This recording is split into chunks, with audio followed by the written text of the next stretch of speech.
Hello, everyone, and welcome to another episode of Campus Care EdTalks. I, Sakshi Jain, will be the host of the evening, and we will talk about certain topics. So, EdTalk is a platform where educators and leaders come on board and express their viewpoints related to the principal of First Steps Ivy World School, Chandigarh. A very warm welcome to you, sir, and thank you for sparing certain time with us. Thank you so much. It's my pleasure. So is Asa.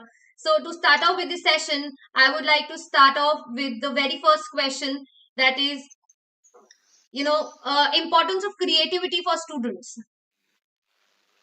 Well, if you ask me, in my opinion, create the life skills which we need in the modern day workplace or for our regular day to day life.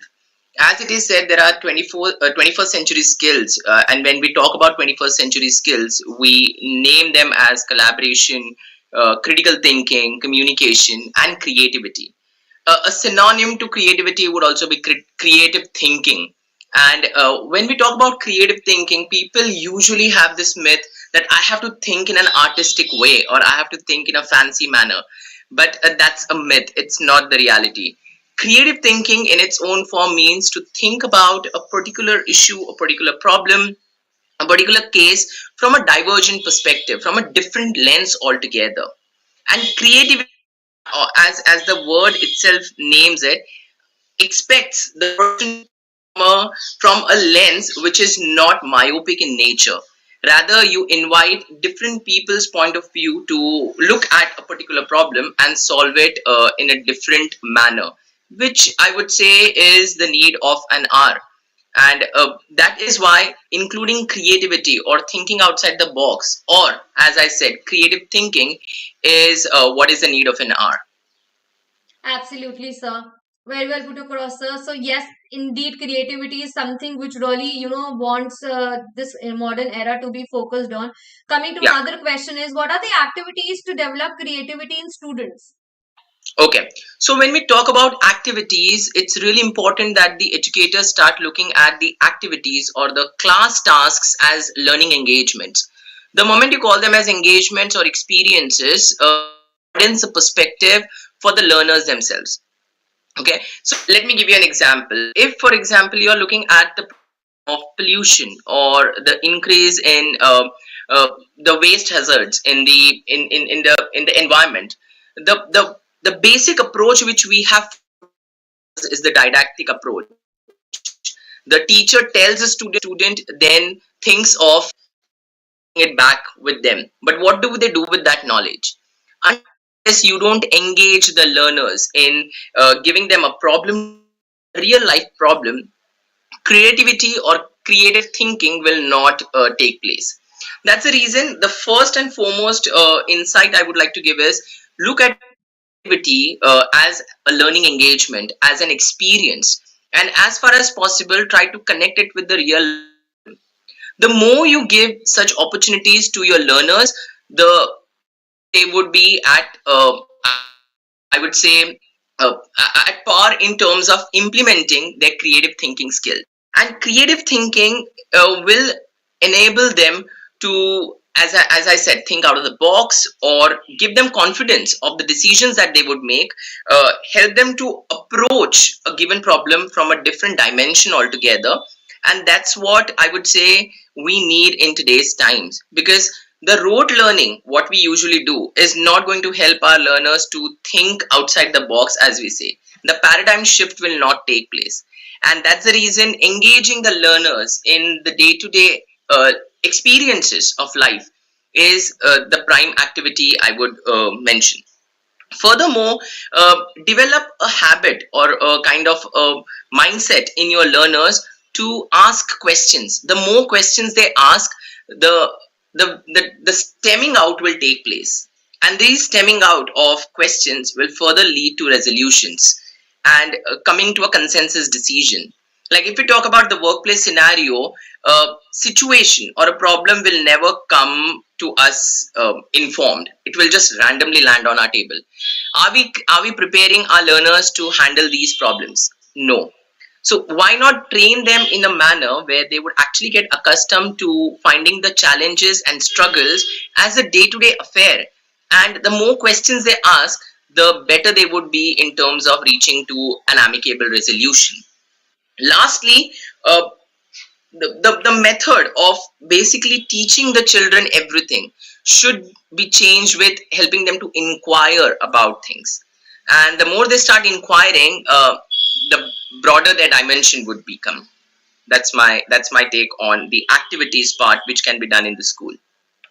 So, in short, you've been talking about the curiosity and the inquisitiveness of a child that could lead to the Yes, creative mindset, and that could lead to, different ways and out of the box experiences that one could have, rather than getting, absolutely, caught off guard, and you could just do it spontaneously. What exactly you really need to, how to function in that situation. So again, absolutely. obviously, curiosity and inquisitiveness is one thing that can lead you places, coming up from my experiences as well. Leading on to another question, that is, how can we help building children's creativity? A very good thing. So to help children build their creativity, the first and foremost thing we need to train our children with is resilience and perseverance. We need to tell them, we need to teach them, we need to coach them uh, to embrace failure or to embrace experiments. Only and only then they would be in the position to try and test and assess and evaluate the decisions they make or the perspectives they hold. Along with this, expecting everything from our learner by just providing them things and asking them to accept it as it is should be stopped. Rather, we need to follow the approach of unlearn, relearn, and learn something new. Otherwise, we will never have kids thinking out of the box.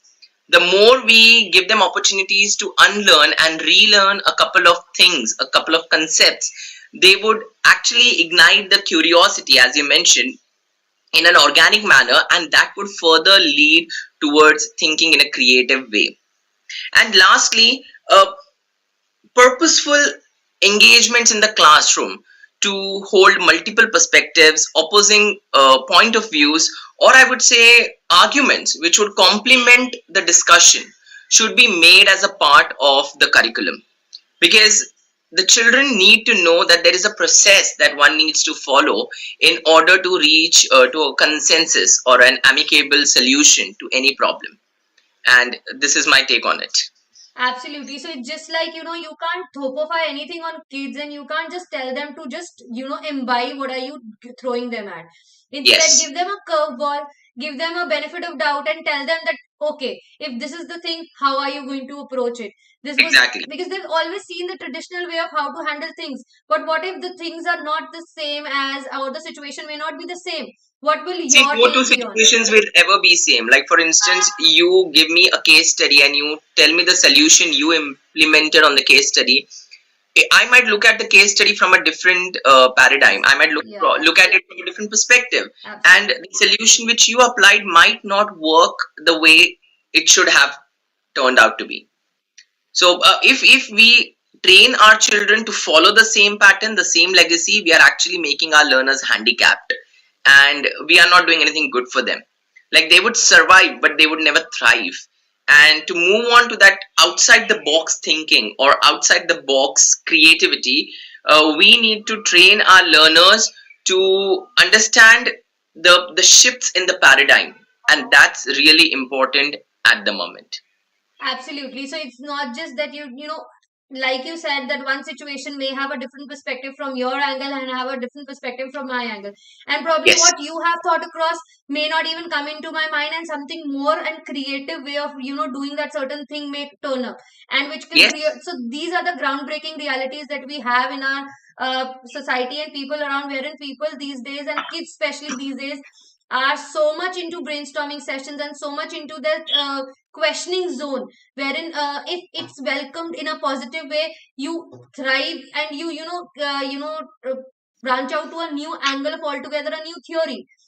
But there are cases, and I don't acknowledge that also, that there are cases that people are shutting kids away for asking so many questions or being Yeah. embarrassed, for example teachers, or the parents also being embarrassed for the fact that my child is so curious that it has to have an answer for every question, or every question should, or every answer should lead to another question, which should, I think, in a way will be welcoming enough in order to understand what exactly is running through a certain person's mind, and how can we address it too in a positive way. So this is what I think, that once you let your child or your people around you or surroundings to get into that argument, which is not at all bad, or you And will not be. arguments could be healthy arguments because it's not about fighting or quarreling. Argument is basically different perspective rather than looking at a situation from a myopic lens. Why don't we address it from a broader lens and look at a given situation from various angles, and something that looks good to you might not look good to me, whereas something like good looks good to me might not look good to you. So what? And that's what we need to train our children with. So what? Each one of us hold a perspective, each one of us hold a kind of mindset, and the more we give these opportunities to our learners to dig it further, the better we are preparing them for the future. Absolutely. Because as said, the Yeah. future is uncertain, it's unpredictable, and the tried and tested method might not get implemented at every point. So are we creating the next generation of faltered uh, kids, or are we going to give them the freedom to boost their self-esteem and make them strong decision makers? Absolutely, and pandemic is one of the biggest examples one could imagine to break that monotony and break that irony of life, wherein everything was set in a pattern, and Yes, all of a sudden everybody was for me. So how do I quote these pandemic breaks were the summer breaks given to everybody in the world so that they I can call it as relax. a beautiful destruction. Like it was a destruction, it was beautiful in its own way. Like look at the children now. uh, Most of them, they have come out of their comfort zone. Most known that there will be uncertainty to things, and what do I do in that case? They have started thinking divergently to reach to a different destination which might not be similar to many of them. Absolutely, and being accommodating to it and being Yes, reasonably good at it.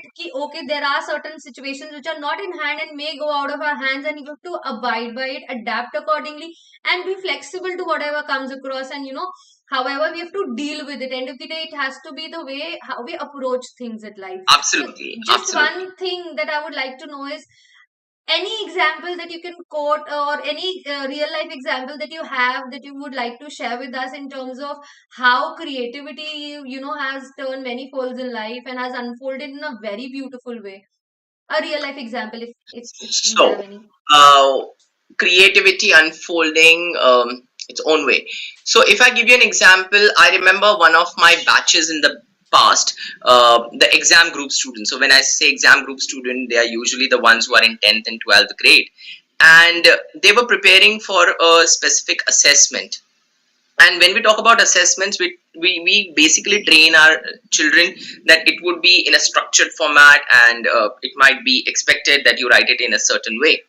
However, the training part, when it came to creative thinking, uh, worked really well when the questions that we trained the children with was not in an alignment with what we wanted them to answer. So usually we know, as teachers, we know what kind of questions would be predicted in the exam. But as a language teacher, I always see the questions are unpredictable. It could be anything, and you have to give them a spectrum of practice. So teaching children, or I would say training children in terms of creative thinking, help them a lot in answering those subjective questions, which otherwise would have become a problem if the children were looking at it from one compartment itself. Apart from this, another example, if I quote, would be the job interviews that we give. Like I remember my job interviews, the things that we study, the things that we give our exams for, are seldom asked in interviews. what do people wish to know in the interviews? Our ability to organize, our ability to analyze the situation, our ability to effectively manage the time, and cracking interviews themselves were possible most of the times because creative thinking helped me. And I believe most of us, most of the people like me who have thought about life outside the box, as they call it, has seen a creative element in their thinking pattern. And that would be my takeaway, or that would be my suggestion to most of the listeners, that in life nothing comes like a script. In life nothing comes like a pre-packaged deal. We have to unpack, repack, open up things as we keep moving ahead.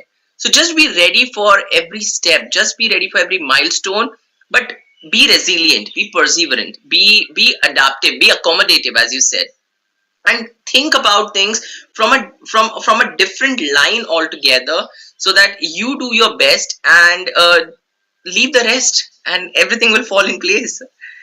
Absolutely. So, end of the day, everything just falls in place at the It very does. right You time see, and the very if, right. if, if I sum it up in short, ma'am, it's about things might look really good to me. It might look really workable to me. Others might not be happy with it. But am I really, really going to worry about what others think about my decision or my actions? No. See, as far as my actions, my decisions, my thinking is not harming anyone, is not going to be destructive, is not going to think bad for people or for myself or for the society we live in, my creative thinking is helping me. And eventually it will help others as well. However, one should not feel, I would say, remorse when others do not support their creative thinking, because they are probably not that evolved enough to think creatively themselves. Absolutely. So, criticism is the best way people will throw you back and tell you that you did Absolutely. not, you're not in the right direction. But it is the right time when you say that, no, no, no, I am absolutely on the right side and I'm walking on the right path wherein I can change the world. I can change the perspective of people. So, it's just the handful of people who has the ability to do that and moving forward, Absolutely. accepting those criticism in a way that today is not your time. Maybe tomorrow you'll understand what I'm trying to do Exactly. here. And So, that's why creative thinking and critical thinking, they go hand in hand. But absolutely. people most of the times get confused when they think about creation or creativity and criticism, and they really fizzle these two off, and that's where most of the spark comes out. Absolutely. So turning this, chat into a insightful session wherein we talk about creative thinking, critical thinking, how creativity helps, and how you have to adapt those out of the box sessions, and how you have to handle beautifully the criticism that people throw at you, just to be a better person and to throw some light into their mindsets of changing and evolving with a better future. Signing this off, signing this session. Thank you, Akash sir, for coming here and giving us a pleasurable time and sharing this knowledge and your personal experiences, wherein we can understand a new perspective to life and have a new vision towards what we are approaching at. Thank you so much. It was my pleasure being here and sharing my perspectives in a creative manner. Thank you so much. Absolutely. So with that note, I, Sakshi, would be signing off. Do subscribe our channel and hit the bell icon for more notifications. Have a good evening and have a great life.